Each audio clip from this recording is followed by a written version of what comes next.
Supreme Great Gnostic Manifesto on Evolution and Involution. Samael on WEOR. Prologue. To all Gnostic brothers and to those who read this pamphlet, I address. The Master speaks in this great universal manifesto of the Gnostic movement on evolution and involution. Throughout the 25 years of study and practice in the universal Christian Gnostic movement, I have been able to verify that evolution and involution are twins and that they work for nature. This is how nature acts to sustain itself. In all my work as a practical farmer, I have confirmed that the seed germinates and bears fruit, then begins to wither until it dies, the earth receives it for fertilization and to give life to new plants. This repeats constantly in all creation. It is a universal and cosmic law that governs us as human beings.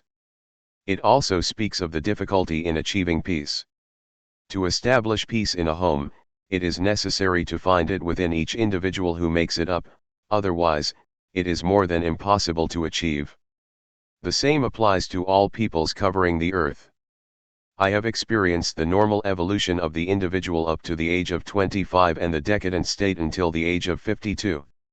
Today, I have changed my life, both materially and spiritually, by understanding and practicing the teachings of the Venerable Master Samael on WEOR. I invite you, dear reader, to study and practice the three factors of the revolution of consciousness, birth, death, and sacrifice for humanity, to free yourself from the chains that enslave us under vices and defects, and fulfill the plans of the Venerable Master Samael on WEOR, who is making a super effort to give us knowledge and liberate us from the slavery imposed by psychic aggregates. Study and seek alliance with the Patriarch of the New Era, Pedro López Lindo. Chapter I: The Age of Aquarius. Much has been said, much has been discussed about the New Age of Aquarius, which began on February 4, 1962. Certain poorly informed organizations about astrology assume that the Age of Aquarius began before February 4, 1962. Other pseudo-occultist organizations are still waiting for the Age of Aquarius to begin. Many believe that the Age of Aquarius will start after the year 2000, based on the idea that the Sun moves from one zodiac sign to another every 2,000 years. Those who think so firmly believe that Jesus was born in the year 1 of Pisces or some years before, during the age of Aries. In truth, although it is said that Jesus was born physically about 1962 or 1963 years ago, this is only an opinion because no one knows with absolute certainty in which year Jesus was born. Therefore, based on the birth of Jesus, it is impossible to know when the new age of Aquarius begins. It would be impossible to know the date when the new age begins if we unfortunately did not have the book of the zodiac in our possession. If we open this book, we will find a marvelous chart, a splendid cosmic map. This is the cosmic map of February 4, 1962. Each time a new age begins, the 7 planets come together in a cosmic congress, in one zodiac sign or another. This happened in the past, will happen in the future, and happened on February 4, 1962. The Cosmic Congress on February 4, 1962, was wonderful. All astronomers could study this great cosmic event. They could all mathematically verify that this formidable conjunction took place in the constellation of Aquarius. They all saw it, verified it with their telescopes and mathematics. We must recognize that the Indian astrologers were sadly mistaken, believing that the conjunction of worlds would occur in the constellation of Capricorn. Based on that erroneous calculation, these astrologers prophesied the end of the world for that date. In our message from the year 1 of the Age of Aquarius, we warned that those who thought and prophesied such things would become the laughingstock of the whole world. We quote the following paragraphs from the mentioned message. Astrologers who suppose that this conjunction will take place in the sign of Capricorn and not in Aquarius will indeed be confused and ashamed before the wise astronomers from the 4 cardinal points of the earth. There are many ignorant pseudo-astrologers who suppose that on the mentioned date of February 4, the world will end. Those are the ones discrediting astrology, those are the charlatans. The facts proved us right because logic was on our side. The Hindus said that the goddess Kali saved the world, but journalists, who can make a story out of anything, said that the goddess Kali saved the world but did not save the astrologers. Thus, due to all these miscalculations, such an ancient science as astrology is miserably discredited. That is truly lamentable. The reality, the harsh reality, is that we are already in the age of Aquarius. This age is ruled by the explosive Uranus, lord of the house of Aquarius. A total change in all things is inevitable. Science, philosophy, art, and religion must all unite under the light of Gnosis. Politics will undergo tremendous transformations, atomic wars will inevitably cause many cataclysms, and finally, a terrifying and awful planetary catastrophe that will end the Aryan race. This event will not be the first nor the last. Let us remember the Atlantean humanity and the continent of Atlantis. Archaic traditions say that the Atlanteans used a mysterious force called Vril, the abuse of which caused the revolution of the Earth's axis, the change of the ocean beds, and the submersion of Atlantis. This energy, this Vril, is the same atomic energy. The disintegration of the atom will eventually lead to the chain decomposition of the atom, resulting in the planet Earth returning to its archaic past. Since that remote past, nature has been working with the forces of molecular cohesion. Now we work with its antithesis, the forces of atomic disintegration. This means a return to chaos, to the nebula, and therefore, an updating of old archaic catastrophes. Concrete facts are proving us right, logic is on our side. The Earth is shaking everywhere, earthquakes occur in America, Europe, the Middle East, Asia, Africa, Oceania, at the bottom of the seas, etc. Frightful cyclones unleash destruction on cities, monstrous children are born everywhere, unknown diseases that science cannot cure appear, etc. All of this is the result of atomic explosions. Fortunately, scientists have not yet been able to split the electron. Unfortunately, they are trying, and when they finally succeed, it will be more serious. When they succeed, the destruction will be dreadful and will reach the mental world. Then, infinite terror will reign supreme on planet Earth. The entry of the Sun into Aquarius is wonderful and terrible at the same time. Uranus is explosive and tremendously revolutionary, and the intellectual animal, called man, is not prepared to handle such explosive and revolutionary forces. Any bad planetary square or conjunction in the future may be enough for man to fully identify with the negative ray of Uranus, and the sure result will be atomic war, which will provoke the great planetary catastrophe after a period of frightful earthquakes and horrible events. Men who hate war have worked for peace since ancient times, but all their efforts have been in vain. All campaigns for peace are useless, all propaganda for peace is useless. Really, all peace conferences and treaties are nothing more than hypocrisy and mental laziness of those who do not want to work on themselves to achieve inner peace. War is due to many causes that man ignores, some of these causes are within man, others are outside man. Wars are due to planetary influences, cosmic forces. Any bad position of the stars or any cosmic catastrophe is enough for millions of men to go to war. Man is not capable of resisting these cosmic forces because frankly, he is not yet a man. If he were a real man, he would resist these tremendous cosmic forces, and then there would be no wars. Unfortunately, man is still incapable of doing anything, the so-called man is just a machine moved by cosmic forces. Only the being can do, and the so-called man still does not have the being.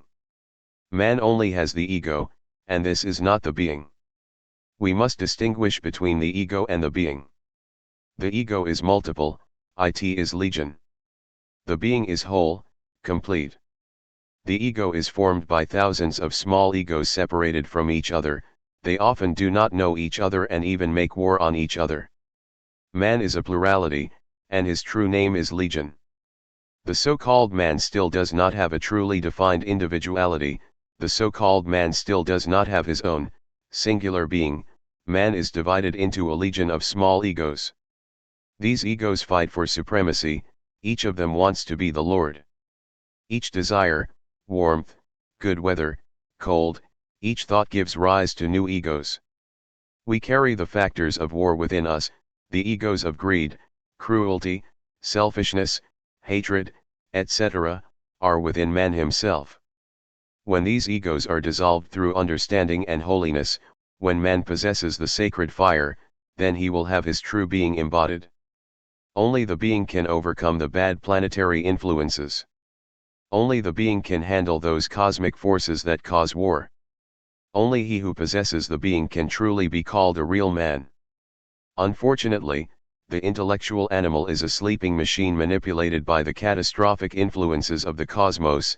Every machine responds to the force that moves it.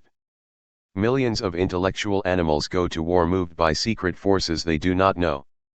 In these conditions, it is clear and logical to think that the explosive forces of Uranus must bring inevitable atomic wars. Concrete facts will demonstrate our assertions. The most serious thing is that no peace propaganda will yield results. No organization working for peace can bear good fruit. The most respectable organizations working for peace, in the name of peace, have declared war. So what? Where do we stand?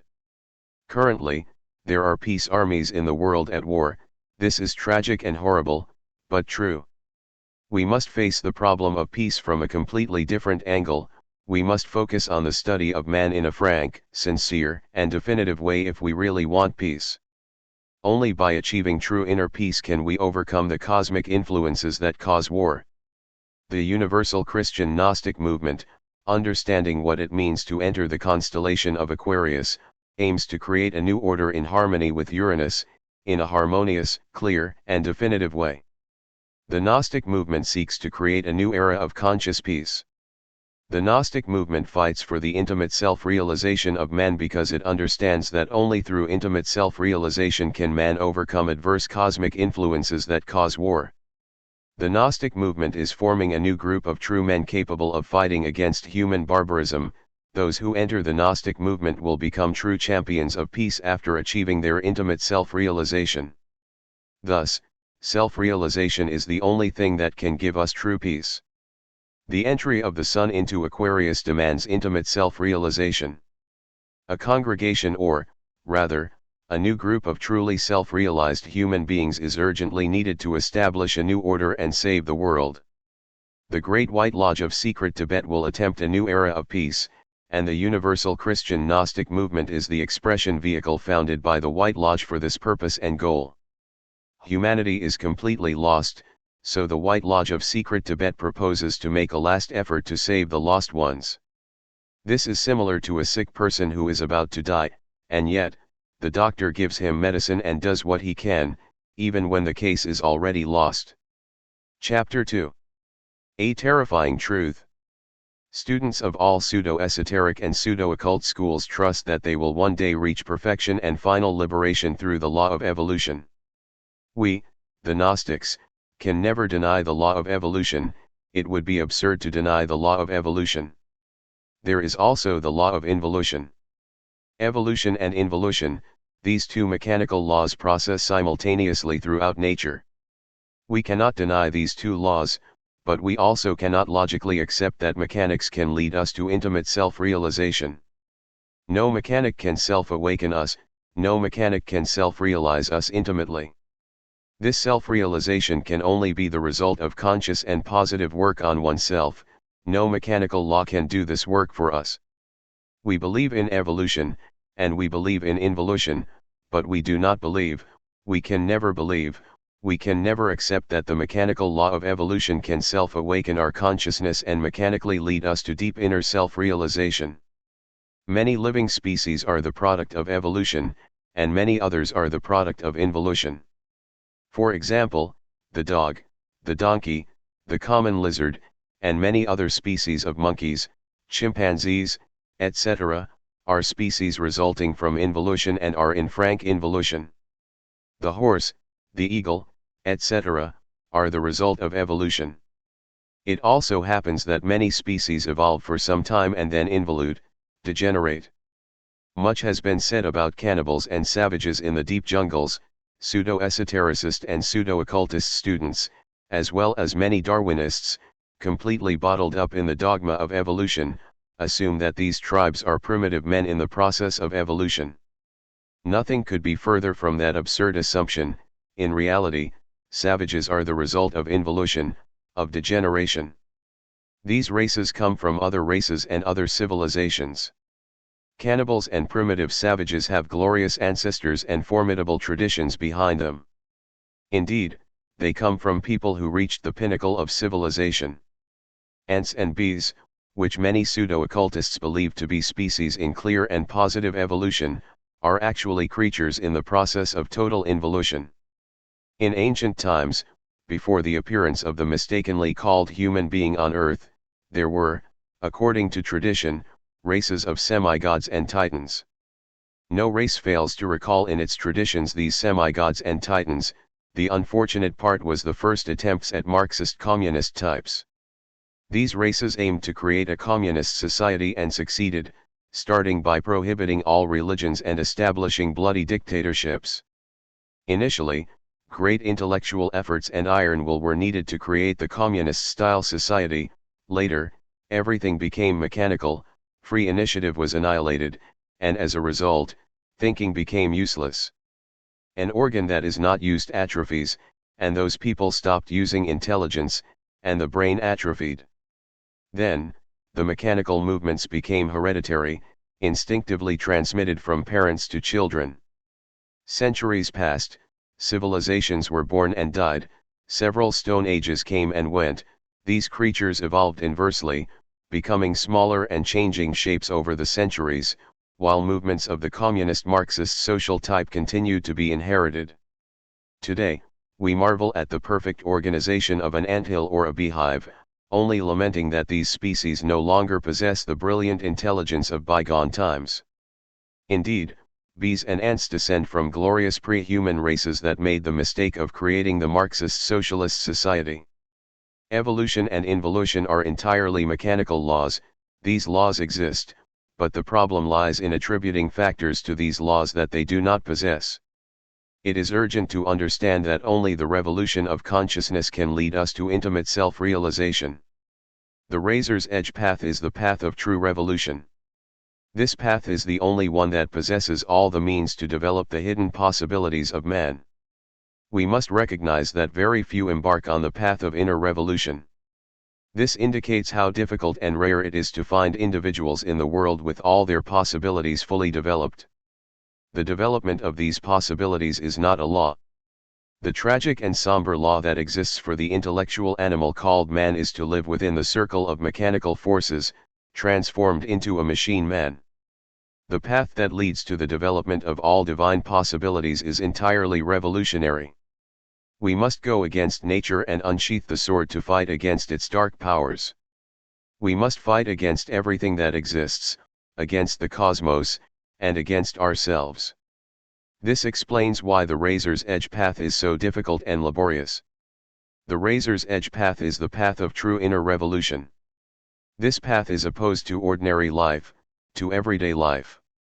Truly, ordinary life, even when full of scientific, philosophical, religious, and social interests, only leads to death.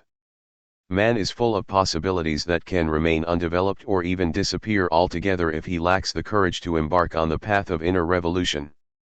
The inner self-realization goes against the interests of nature, and when a man decides to take the path of revolution, nature unleashes all its dark powers against him. Nature needs the machine man, but it needs him as he is, except for his perversity. The machine man is necessary for the economy of organic and inorganic realms. Man is, in relation to the great nature, what the liver or brain cells are to the entire human organism. Nature uses the machine man for its organic purposes and then swallows him in avicii, abyss, inferno. If all of humanity were to self-realize, there would be an imbalance on planet Earth and a horrendous catastrophe. It is, therefore, very difficult and entirely impossible to think that all human beings will self-realize. Only the individual can self-realize. However, it is rare to find an individual truly willing to embark on the path of radical, total, absolute revolution. The worst part is that no one is obliged to help us. This is an entirely personal, individual matter. Now we will better explain that phrase of Christ which says, "Many are called, but few are chosen," or this other one that says, "Out of 8,000 who seek me, one finds me, out of 8,000 who find me, one follows me, and out of 8,000 who follow me, one is mine." Everyone repeats these phrases, everyone is perfectly convinced that they understand them, but one must search with a Diogenes lantern for someone who truly understands them totally and absolutely. Everyone believes themselves chosen, and only with the fingers of one hand can the chosen ones be counted. It is rare to find someone in the world who is chosen. Indeed, humanity as a whole will be swallowed by the abyss. Very few will be saved. The Gnostic movement, understanding this dreadful truth, aims to teach the world the true, frank, and sincere path of legitimate and authentic inner revolution. The Gnostic movement wants to save those who allow themselves to be saved, those who decide to abandon the pride of thinking themselves wise. Chapter 3, The Soul. The intellectual animal called man does not have a soul. The intellectual animal truly only has the psychic material to fabricate a soul. The intellectual animal must fabricate a soul. We must distinguish between the ego and the soul. The ego is not the soul. The ego is not divine. The ego is not immortal. The ego continues after death and reincarnates to satisfy vices, passions, and desires, that is all. Each reincarnation is a repetition of all the acts of our past lives, plus their good and bad consequences. The ego is pluralized. The ego is a legion of devils that continues beyond the tomb. The body of the ego is the body of desires. After death, the ego in its body of desires continues and reincarnates to satisfy its passions. The root of all bitterness is the ego. The root of ignorance is the ego. Birth is pain, death is pain, life is pain. Indeed, the ego is the origin of pain. The ego is a legion of devils, a legion of selves. Within a person, there are many persons, many egos. Pseudo-esotericists, misinformed, believe that we have only one mind. Indeed, we have thousands of minds. Each small self in the legion that makes up the ego has its mind, ideas, and projects. Man does not even have individuality, singularity, unity. The so-called man is a legion of devils. That is all. I know we are using terms that pseudo-wise people do not like, but what can we do? We must speak truthfully. The truth is disliked by everyone, but we must tell the truth. People think they have a soul when, in reality, they only have Satan inside, the ego. Satan, the legion of the ego, spends psychic material, in atomic explosions of anger, greed, lust, pride, envy, sloth, gluttony, etc. Nothing can come from nothing. If the ego spends the prime matter or psychic material, it is clear that we cannot fabricate a soul. Whoever does not fabricate a soul is devoured by the abyss, in its time and hour. What shall it profit a man if he gains the whole world but loses his soul? Indeed, there is only one system to fabricate a soul. That system is to dissolve the ego. Dead is the ego, there is no spender, then the psychic material accumulates inside, becoming a permanent center of consciousness. That center is called the soul. That is the soul. We need to fabricate a soul. System to dissolve the ego. The ego is not dissolved with holier-than-thou attitudes, feigned meekness, or stupid fanaticisms. It is necessary to dissect the ego with the scalpel of self-criticism. We must learn to criticize ourselves. We need self-criticism. The ego is a multi-volume book. We must study that book carefully if we really want to dissolve the ego and fabricate a soul. The first thing we need to do is self-observe carefully to discover our own defects. The second is to intellectually analyze our defects. The third is to meditate deeply on them to discover how they behave on different levels of the mind. Remember that the mind has many depths that we normally ignore. Many saints who astonished the world with their holiness here in the physical world continued, on other levels of the mind, to be great sinners, and when they discovered this, they suffered greatly, wore sackcloth and cilice, fasted, and did great and terrible penances. Almost always, these saints failed when put to the test in the higher worlds. We need to die from moment to moment, only with death does the new come. Each time we integrally understand a defect, the self that personifies it disintegrates in the inner worlds. Every time a self disintegrates, something new comes to us, a power, a truth, a virtue, etc. It is not by saying, I will be charitable, truthful, honest, chaste, peaceful, altruistic, selfless, etc., that we come to possess these virtues. Truly, these virtues are born in us as a result of profound understanding. If we deeply understand what cruelty is, charity will be born in us. If we deeply understand what lying, falsehood is, it is clear that the fervent desire to always tell the truth will be born in us, and so on, with all virtues. All of them come to us when we deeply understand our own mistakes. Only through deep self-observation, intellectual analysis, and perfect meditation can we come to integrally understand each of our defects.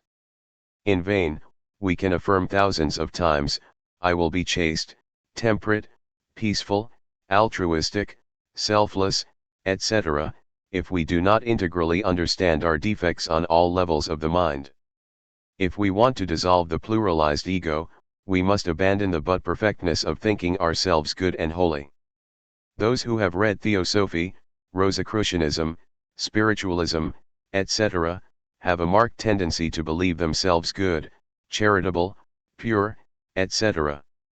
Unconsciously, these people fight to self-preserve the ego, do not want to recognize their own mistakes, and are worse than the so-called profane, who at least do not consider themselves saints or boast of being virtuous.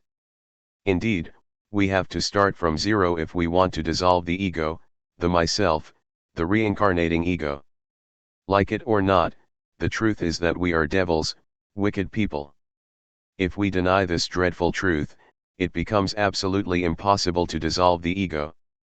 If we accept this terrible truth, we immediately begin to die from moment to moment.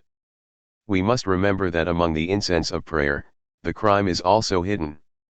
Among the perfume of courtesy, the crime is also hidden. Among the miraculous cadence of a verse, the crime is also hidden. Truly, crime disguises itself as a saint, a teacher, an anchorite, a penitent, a priest, a charitable person, a perfect person, etc. If we want to dissolve the ego, we must firmly resolve to deeply explore ourselves on all levels of the mind. We need to be sincere with ourselves, be honest in life, and not boast of being good or holy because all of us are really evil. What we have said is harsh, very harsh, too harsh, and it may be that the holier than thou do not like it, but it is the truth, and if we do not recognize it, it becomes absolutely impossible to dissolve the ego. We must speak clearly, we must speak frankly about these things if we really want people to understand the technique of ego dissolution. Chapter 4, The Spirit. The soul can be mortal or immortal, that depends on ourselves. All kinds of sins will be forgiven, except the sin against the Holy Spirit. Whoever fornicates sins against the Holy Spirit. Whoever commits adultery sins against the Holy Spirit. Whoever hates sex and renounces it sins against the Holy Spirit. Many pseudo-occultists say, I only care about what I have from the waist up, because what I have from the waist down is bestial, animal, sex is bestial, disgusting, animal, absurd, etc. People who speak like this, people who think like this, blaspheme against the Holy Spirit and insult the third logos, they believe themselves more perfect than the Holy Spirit. Indeed, the Holy Spirit is the same sexual force that infrasexual degenerates hate and profane. The laboratory of the Holy Spirit is in the same creative organs. The Holy Spirit was sent by the Father to strengthen the soul, to awaken all its ignite powers, to open each of the 7 churches. Whoever rejects the Holy Spirit rejects the Father. Anyone who rejects sex is like someone who wants to castrate the sun and then castrates himself. it is necessary to transform the soul into spirit, and that is only possible by consciously using the sexual fire of the Holy Spirit. It is urgent to manufacture spirit. Meanwhile, the so-called man does not possess spirit. The spirit is living fire, and fire results from transmutation. We need to transmute our sexual energies into light and fire. Everything in life comes at a cost, and nothing is obtained for free. The price of manufacturing spirit is very high. One must renounce forever the pleasure of ejaculating semen. This is death for the beast, and therefore, the beast does not like it, it can never like such sacrifice. It is not strange, then, that many, upon reading these lines, say, I do not accept this teaching, this is harmful, unnatural, etc. The ego defends itself in 1,000 ways and justifies its fornication in 1,000 ways. Sex Yoga. The techniques of sex yoga are known as Tantra. There is Black Tantra, Grey Tantra, and White Tantra. In Black Tantra, seminal ejaculation occurs, and the result is fatal because the yogi becomes a black magician. In Grey Tantra, not much importance is given to seminal ejaculation, and sometimes the yogi ejaculates as others do, this degenerates into Black Tantra. There is also White Tantra, which is used by the initiates of the Great White Lodge to achieve practical adeptship. Let us talk about this last type of Tantra because it is the only one that can be used to manufacture spirit.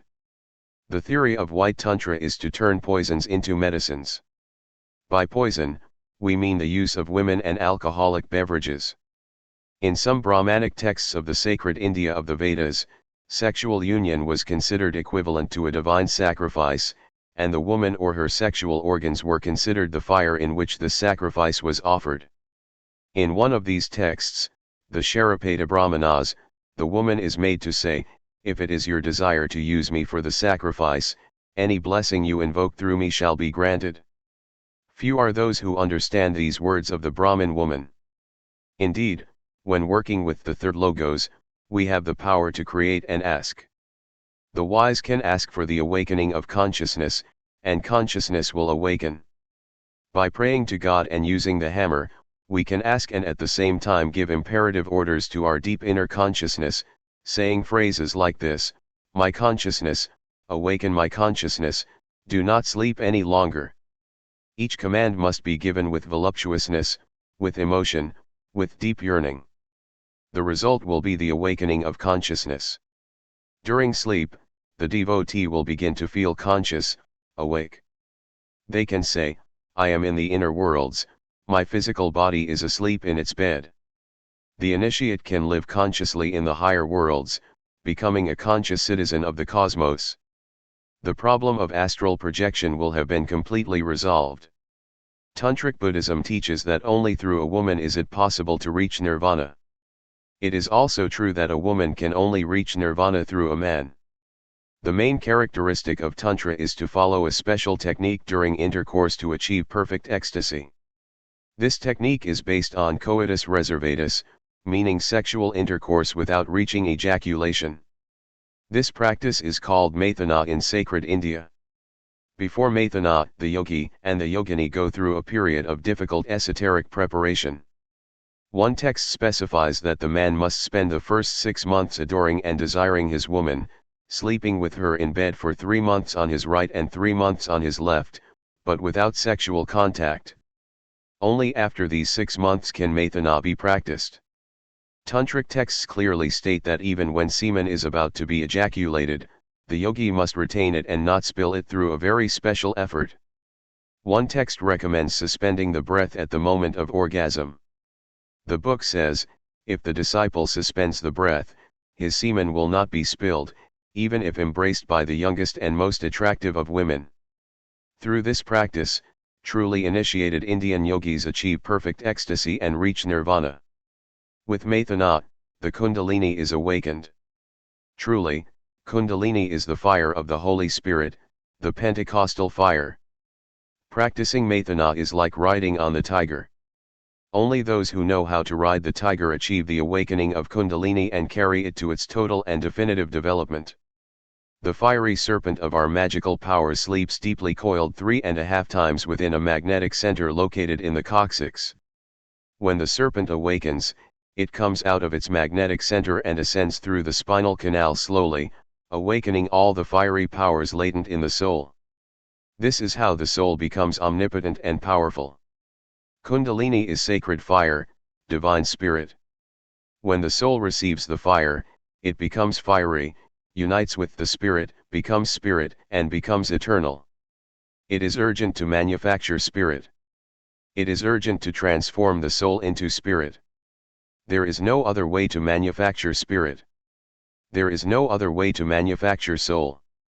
The universal Christian Gnostic movement, understanding that there is and never was another way to manufacture spirit and make the soul immortal, preaches the science of sexual yoga. This is the essence of yoga. A yogi without the essence of yoga is like a garden without water or an animal organism without blood or a car without gasoline. It is urgent to manufacture soul. It is urgent to manufacture spirit. It is urgent to sacrifice for humanity, teaching others the divine science. Chapter V, the Buddha. Much has been said in the East about Buddha and the Buddhas. It would be lengthy to enumerate and define all the Buddhas of perfection. In the heaven of Mahayana, there are thousands of Buddhas, not only in texts but also in temples, where artists have tirelessly reproduced them. We must say that for every truly revolutionary man, there is a Buddha. Only the rebellious man, only the man capable of dissolving the ego to manufacture the soul, only the man capable of forever renouncing the ejaculation of semen to awaken the fire and manufacture spirit is truly worthy of embodying his inner Buddha. To him who has, more will be given, and he who has little, even what he has will be taken away. Every brave man, every true rebel, becomes a Buddha. We are speaking to sincere men, to men who are always willing to play the last card. We are not speaking to fools because they hate sex and do not want to dissolve the ego. We are speaking to those who truly want to realize themselves completely. If the animal intellectual could embody the inner Buddha, it would be annihilated. It could not withstand the tremendous electrical voltage of the Buddhic energies. Only by manufacturing soul and spirit can we embody the inner Buddha. In all schools, there are individuals who read a lot but accomplish nothing. They do not renounce the ejaculation of semen for all the treasures in the world. People like that, who do not want to renounce that bestial pleasure, inevitably have to enter avicii. These people usually believe they are doing well and even suppose that, in any case, they can self-realize without renouncing their beloved fornication. The reality is that these people will enter avicii inevitably. Tantric Buddhism is wonderful because it teaches Maithana and the dissolution of the ego. Tantric Buddhism could never conceive the inner Buddha as some refined type of ego. Every master in Samadhi, ecstasy, knows very well that the inner Buddha is far above all kinds of egoism. The inner Buddha is cosmic, universal, infinite. Buddha secretly taught Maithana to his disciples. Buddha taught the dissolution of the ego to his disciples. Buddha taught the path of sacrifice for humanity to his disciples. Millions of volumes of occultism, theosophy, Rosicrucianism, etc., have been written. Much has been said, but the reality is that the synthesis of all knowledge comes down to the three factors: first, to die; second, to be born; third, to sacrifice for humanity. The eternal Gnostic Christian movement, understanding these three basic factors of the consciousness revolution, fights the good battle against the darkness of error. The Gnostic movement wants all human beings to have soul, wants men with soul, and fights to awaken consciousness.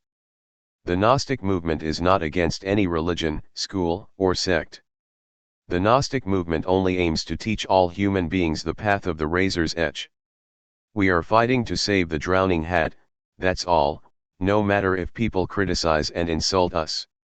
It doesn't matter if people speak against us, what matters is to save those who allow themselves to be saved, and the rest, let the devil take them, it's up to them. Each one is each one. Chapter 6, The Christ. We have now reached the year 1963 of the Christian era, the second year of the age of Aquarius, and still, people do not know what Christ is. Much is adored in the name of Christ, much blood is shed in the name of Christ. Inquisitions, murders in the name of Christ, exploitation in the name of Christ, violations in the name of Christ, etc. Truly, being a Christian is very difficult. To be a Christian means to have the being of a Christian. To be Christian means to already have soul and spirit, to possess the being. Only he who already has the being can truly live according to the precepts of Christ. Satan, the pluralized ego, can never live in accordance with the precepts of Christ. Satan is Satan, and that's it. There are 7 types of men. First, instinctive and brutal man. Second, emotional and sentimental man. Third, intellectual man. Fourth, man who begins to seek the spiritual path and listens to the initiates. Fifth, man who has already manufactured soul and spirit. Sixth, self-realized man, but with residues of the ego. Seventh, totally self-realized man without residues of the ego. On this septenary basis of human society, we can classify the 7 scales of Christianity. First scale, superficial, external man who is satisfied with merely observing religious ceremonies without understanding them in their slightest details. Second scale, purely emotional and sentimental man, who may cry before the saints of his devotion and then later initiate inquisitorial fires to burn alive those he labels as heretics. Religious wars have always been provoked by this type of man. Third scale, intellectual religious individuals who want to interpret the sacred scriptures from a purely intellectual standpoint, but without illuminated intelligence, much less intuition. This type of people is abundant among Protestants, Adventists, Anglicans, Jehovah's Witnesses, etc. Fourth scale, this type of people abounds in all schools of theosophy, Rosicrucianism, Yogism, Christianity, Rosicrucianism like that of Max Handel, spiritualism, etc. They are people who are truly beginning to strive for their inner self-realization. Fifth scale, Christians with very serious errors, but Christians. Sixth scale, perfect Christians who suffer greatly while struggling to eliminate the residues of pluralized ego. Seventh scale, absolutely perfect Christians. Christians without residues of the ego, fully self-realized great masters. The same order, the same 7 scales of religiosity, can be applied to Buddhism and all the major confessing religions. Absolutely perfect Christian can only be one who has already attained Venusian initiation. Every Buddha who renounces nirvana's happiness for the sake of humanity after much suffering can attain Venusian initiation. Buddha Jesus achieved this initiation. Jesus received the Venusian initiation on the banks of the Jordan River when John baptized him. At that moment of baptism, the shining dragon of wisdom, that is, the inner Christ, incarnated in Jesus. John is also a Christ because John also incarnated the inner Christ. The Venerable Master of Wisdom Kouthumi is a Christ because he also incarnated the Christ. Hermes, Buddha, Quetzalcoatl, Zoroaster, Krishna, Lao Tzu, and many other great avatars are Christs because they incarnated the Christ. Truly Christ is not a human or divine individual. Christ is a universal, infinite cosmic substance. Paul of Tarsus invites us to form Christ within ourselves, that is, to assimilate that marvelous substance called Christ within the human organism, soul, and spirit. What we are saying in these lines will never be accepted by men of the first, second, or third type. Men of the fourth type begin to accept it, those of the fifth type accept it fully and strive to realize it practically. Those of the sixth type have already realized it, relatively, but only men of the seventh type realize it absolutely. The Hermes, Quetzalcoatl, Zarathustra, etc. Christ is the solar Logos. The Logos is perfect multiple unity. In the Logos, there is no individuality or ego. In it, we are all one. It is the army of the voice, the great word, the verb. Much has been said about Jesus of Nazareth, and many false Christs have appeared on the streets. Recently, a mythomaniac got it into his head that he was Jesus Christ. He grew a beard and hair, set aside pants, coat, and vest, threw away his shoes, and then proclaimed to the four winds that he was Jesus the Christ. Naturally, some simple and credulous people accepted everything he said literally. That mythomaniac taught Black Tantra, wrote some books, and founded an organization of individuals who spill semen, unrepentant fornicators. Fortunately, that impostor mythomaniac has ceased to exist after doing great harm to the suffering humanity. The most curious thing is that every time a false Christ dies, the people who follow them justify those deaths by saying, "A little while, and you will not see me, and again a little while, and you will see me, because I am going to the Father." It is amazing to see how the dark ones adapt the words of the gospel, how they deceive people by using even the words of Jesus the Christ for deception, words of him in whose mouth there was never deceit. The divine Rabbi of Galilee clearly warned us, saying, "If anyone says to you, 'Look, here is the Christ,' or 'there,' do not believe it. For false Christs and false prophets will rise and show great signs and wonders to deceive, if possible, even the elect." Matthew chap 24 ver 23,24. Truly, the chosen ones can be counted on the fingers of one hand, because only those who produce soul and spirit can be considered chosen. In Nirvana, there are many Buddhas of perfection who have not yet reached Venusian initiation. When a Buddha renounces the happiness of Nirvana for the sake of humanity, he attains Venusian initiation, then he incarnates his shining dragon of wisdom, the inner Christ. Anyone who wants to achieve total Christification must be a revolutionary. The razor's edge path is totally revolutionary. Every true revolutionary becomes a Buddha. Every true revolutionary becomes a Christ. Chapter 7. The Universal Gnostic Christian Movement. The Gnostic movement has luminaries, sanctuaries, study centers established in many countries on earth. This movement is not against any school, religion, order, or sect. The Gnostic movement strives to initiate the new Aquarian era, and in fact, and by its own right, it is initiating it amidst the august thunder of thought. It is not necessary to abandon religion to join the movement. Within the Gnostic movement, there are many individuals who belong to different religions, schools, or sects. The doctrine taught by the Gnostic movement is the doctrine of synthesis. This is the doctrine of the new era.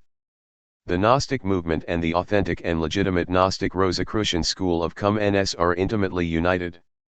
The founding president of the Gnostic movement is an initiate of the Rosicrucian Temple of Cum-Ns. The Temple of Cum-Ns is internal, and it can only be reached in the astral body.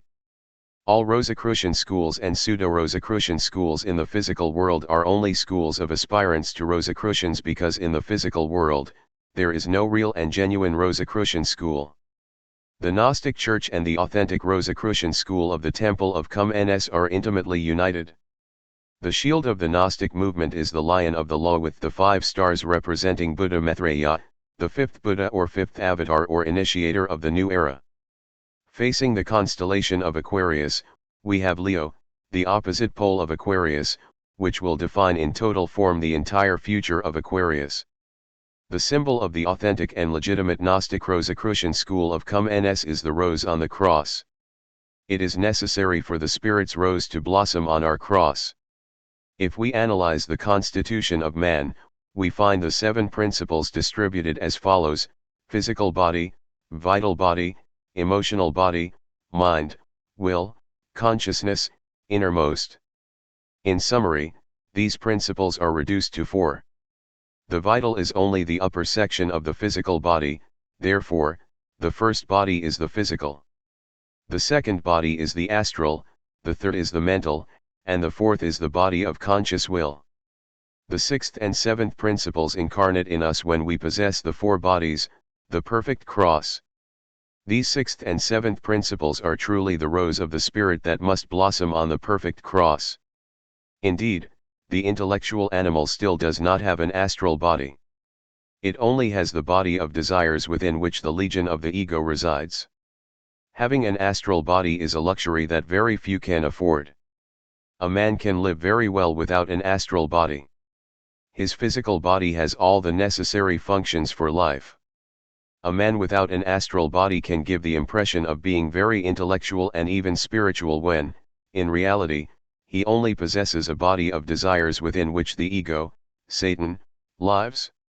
The astral body is only born with maha, sexual magic. The astral body is only possessed by angels and masters. The third body is the mental. The common and ordinary man has many minds because each ego, each devil, has its own mind. The true mental is formed within the legitimate astral, born with maha. The fourth body is the conscious will. The current man, that is, the intellectual animal, does not have conscious will, only desires that, when focused in one direction or another, are erroneously called will. The true body of conscious will is born within the mental, practicing maha, sexual magic. The seeds of these four bodies are within the seminal system. Only through sexual magic can each of these bodies germinate and be born. When we already have the four bodies, the inner Buddha embodies in us, the rose blossoms upon its cross. A true Rosicrucian is only a Buddha, a Christ. All others are aspirants to Rosicrucians. Christian terminology defines these four bodies as follows: carnal body, natural body, spiritual body, and divine body. The carnal body is controlled by 48 laws. The natural body is controlled by 24 laws. The spiritual body is controlled by 12 laws, and the divine body is controlled by 6 laws. Whoever despises maha, sexual magic, cannot create within themselves the astral, mental, and body of conscious will because nothing comes from nothing. Just as the physical is born from creative energy, so too the higher vehicles are born through sexual creative energy. Truly, only a real man possesses the perfect cross, the four perfect vehicles. Only such a man has soul and spirit. Only thus is one truly a realized human being. The Gnostic movement, understanding these terrible truths, aims to teach humanity the mysteries of sex and the path of dissolution of the ego. Gnostic Rosicrucian studies are very profound, and for these studies, there are thousands of illuminaries, study centers, Gnostic sanctuaries. The main temple of the Gnostic movement is the Supreme Sanctuary located underground in a deep jungle in South America. All those who study our books can associate to form Gnostic groups. Every Gnostic group becomes an illuminary. It is urgent to inform the founding president of the Gnostic movement in writing about every new illuminary that is formed. The Gnostic movement will support every newly formed illuminary. Any group of people can associate and gather to study. Every group will be attended to by the patriarchal headquarters of Mexico and turned into an illuminary. Study these teachings, seek friends, organize a group, and write to us so that we appoint you as the head of an illuminary. We have books that we will send you. We will send you lessons. Form your own illuminary. Study our books, write to us. Reminder. It is urgent to remind all directors of Gnostic sanctuaries that this movement is sustained by the voluntary contribution of each and every brother. We have to dispatch thousands of letters to all parts of the world. Important letters, guiding letters, letters that organize groups, that open new sanctuaries, etc. We have to spend money, a lot of money on letters, postage, paper, envelopes, etc. If you love humanity, if you want this movement to progress to bring the light that will save the lost, from every corner of the earth, understand, be understanding, help us save people. Remember that whoever gives receives, and the more one gives, the more one receives. But whoever gives nothing, receives nothing. If you love humanity, help us with your contribution for the great work. Inverentual peace.